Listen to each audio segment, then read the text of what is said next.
buenas tardes, licenciada Anabel. Espero que se encuentre muy bien.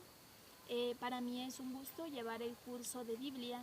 Creo que en él estoy aprendiendo a interpretar las Sagradas Escrituras desde otros puntos de vista.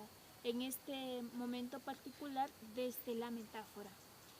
Los documentos proporcionados en el aula virtual de José Enrique y de Renita Wings pues nos habla claramente de lo que es una metáfora, pero de forma muy particular de la mujer, ¿sí? De la mujer violentada, abusada, maltratada, pero también de la mujer infiel, de la mujer prostituta que vende su cuerpo. Y en estos dos documentos se nos habla claramente cómo la mujer de una u otra forma pues era maltratada y era excluida de la sociedad por el pecado que ellas cometían. Y también se nos presenta, ahí sí que de forma metafórica, la persona de la mujer relacionada con el pueblo de Israel. Este pueblo que de una u otra forma se olvidó de Dios, se prostituyó totalmente, puso otros dioses, olvidándose del Dios que los había liberado de la esclavitud de Egipto. Y a Dios se nos presenta como ese esposo misericordioso, ese esposo compasivo, pero también como ese Dios castigador, quien juzga a la mujer por su pecado de infidelidad. Varios profetas, como el profeta Oseas, Jeremías y Ezequiel, nos mencionan algo muy particular en cuanto a la metáfora. Dice que 5 tipos de relaciones humanas son muy particulares en el lenguaje que utilizan los profetas para denunciar el pecado de la mujer. Y el primero es juez y litigante, el 2, el padre e hijo, el 3, amor y esclavitud, el 4, rey y vasallo, y 5, esposo y esposa. De esta forma los profetas dependían de sus propias instituciones sociales para describir sus experiencias de lo divino, pero sobre todo para poder denunciar el pecado de las mujeres. En el texto bíblico del libro de Ezequiel, en el capítulo 16, versículo del 15 al 19, nos dice: pero luego pusiste tu confianza en tu belleza, tu fama te permitió prostituirte, prodigaste tus encantos a cualquiera que pasaba y te fuiste con él, tomaste tus vestidos para decorar los altos lugares en los que te prostituías, tomaste tus joyas de oro y plata que te había dado, hiciste con ellas estatuas de machos con los que te prostituiste, las cubriste con tus vestidos bordados y depositaste ante ellas mi aceite y mi incienso. Pues aquí se nos habla claramente del pueblo de Israel, ¿sí? De esos detalles de amor y misericordia que tuvo Dios para con este pueblo.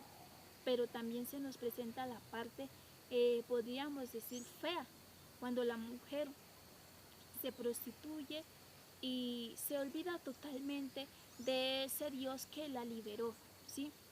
Pero ya viéndolo desde el sentido humano espiritual, podríamos decir, quizás la mujer en ese momento estaba pasando por situaciones adversas, por situaciones que la hacían tomar esas decisiones de ir y buscar cualquier hombre que se le pasaba en ese momento para estar con él. Pero también viéndolo desde otro punto, muchas mujeres lo buscaban por placer, por querer estar con alguien que no fuera su propio esposo.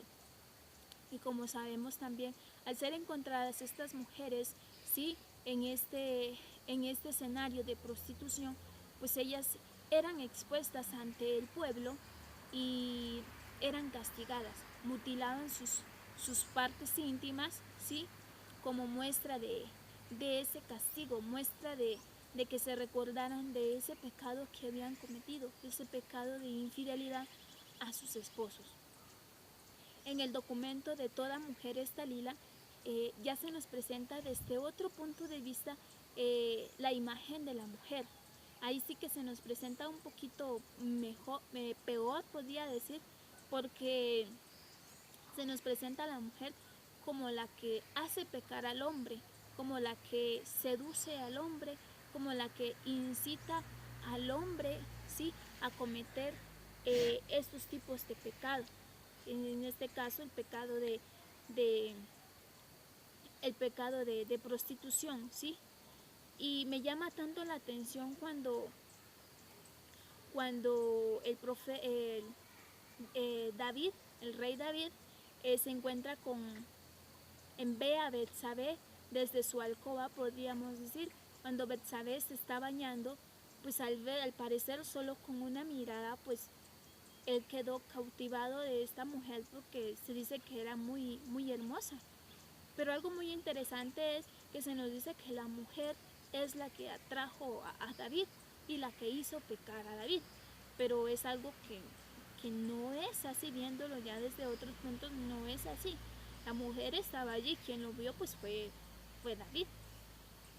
Y vemos cómo David se deja llevar por ese deseo carnal, ese deseo sexual, y es cuando la manda a llamar y luego pues tienen relaciones sexuales. Betsabé queda embarazada y luego, al saber David que ella queda embarazada, pues trata de desaparecer a Urías porque sabemos que era el esposo de Betsabé.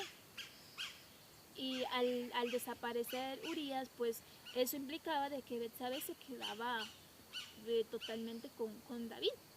Y pues al quedarse con David y al tener a su hijo, resulta de que después Dios se enoja, podríamos decirlo así, Dios se enoja con David, ¿sí?, por lo que había hecho, y hace de que el hijo, ¿sí?, muera.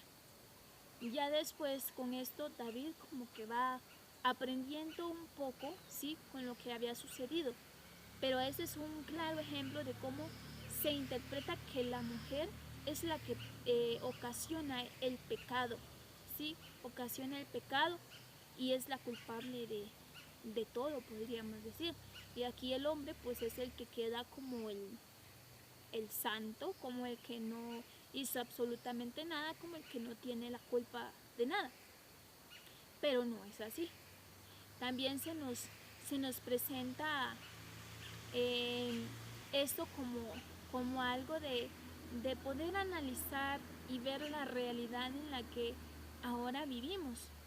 Muchas mujeres pues buscan, ¿sí?, la prostitución como un medio de, de ganar dinero, ¿sí?, como un medio de sobrevivencia por necesidades económicas, pero otras lo buscan, sí, por placer.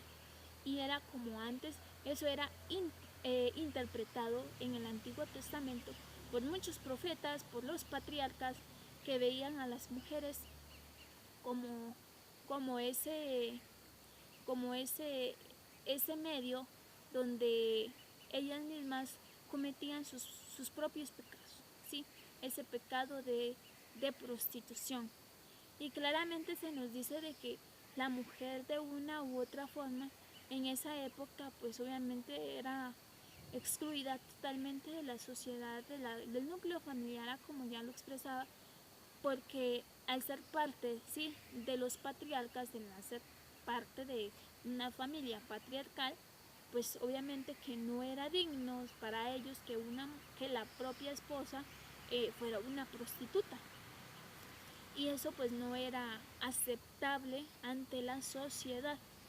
Y es cuando se nos presenta a este Dios como el Dios que castiga, el Dios que no soporta este pecado de infidelidad, ¿sí?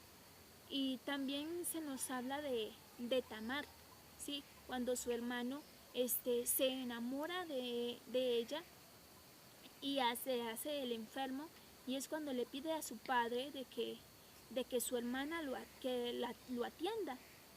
Y al ser Tamar tan generosa y buena, pues ella va, atiende a su hermano y todo, ¿no? ¿Y qué pasa? Que su hermano le dice que está enamorado de ella. Y pues ella obviamente que le dice que no, porque son hermanos. al estar en esta situación, pues Tamar sabía de que era su hermano y que no podía cometer este tipo de pecado por infidelidad. Y pues aquí se nos presenta claramente ese tipo de infidelidad de la mujer, pero no tanto de la mujer, sino del hombre, quien obliga a la mujer a cometer este tipo de pecado, en el caso de Tamar. Bueno, muchísimas gracias por su atención y que Dios la bendiga. Muchas gracias.